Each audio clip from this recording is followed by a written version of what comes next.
கர்த்தருக்கு ஸ்தோத்திரம். கர்த்தராகிய இயேசு கிறிஸ்துவின் இன்ப நாமத்தில் இனிய வாழ்த்துக்கள். இன்றைய தியானத்திற்காக ஜெபித்த பொழுது தேவன் தந்த வசனம் சங்கீதங்களின் புஸ்தகம் 24 சங்கீதம் 7 வாசல்களே உங்கள் தலைகளை உயர்த்துங்கள், அநாதி கதவுகளே உயருங்கள், மகிமையின் ராஜா உட்பிரவேசிப்பார்.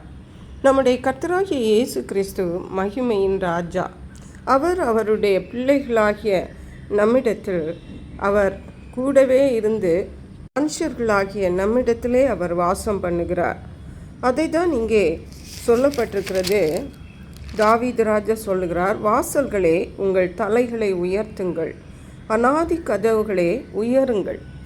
நாம் நம்முடைய வாசல்களை, நம்முடைய இருதயங்களை, நம்முடைய தலைகளை, நம்முடைய இருதயத்தை நாம் கர்த்தருக்கு நேராக உயர்த்தும் பொழுது தேவன் மகிமையின் ராஜாவாகிய இயேசு கிறிஸ்து நமக்குள்ளே பிரவேசிப்பார்.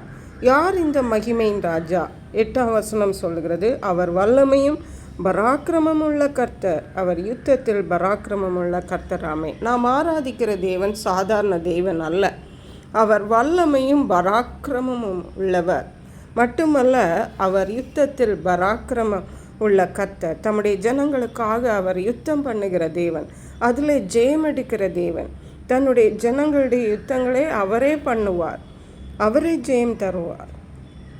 9 சொல்லுகிறது, வாசல்களே உங்கள் தலைகளை உயர்த்துங்கள், அநாதி கதவுகளை உயருங்கள், மகிமையின் ராஜா உட்பிரவேசிப்பார்.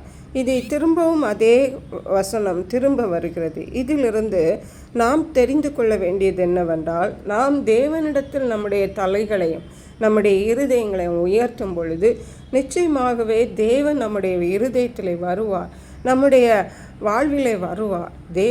இயேசு நம்முடைய வாழ்விலே வந்தால் அங்கே அமைதல் தான். காற்றையும் கடலையும்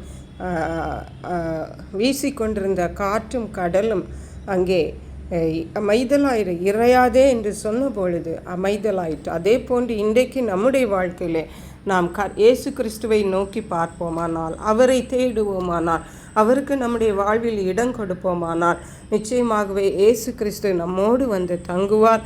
யார் இந்த மகிமையின் ராஜா? அவர் சேனைகளின் கர்த்தரானவர், அவரே மகிமையின் ராஜா. நம்முடைய கர்த்தராகிய இயேசு கிறிஸ்து மகிமையின் ராஜாவாக இருக்கிறார். ஆகவே கர்த்தரை ஆராதிப்போம், அவரை தொழுது கொள்ளுவோம், அவருக்கு நம்முடைய வாழ்வில் நம்முடைய இடங்களை கொடுப்போம். நிச்சயமாகவே தேவன் நமக்கு பெரிய காரியங்களை செய்வார்.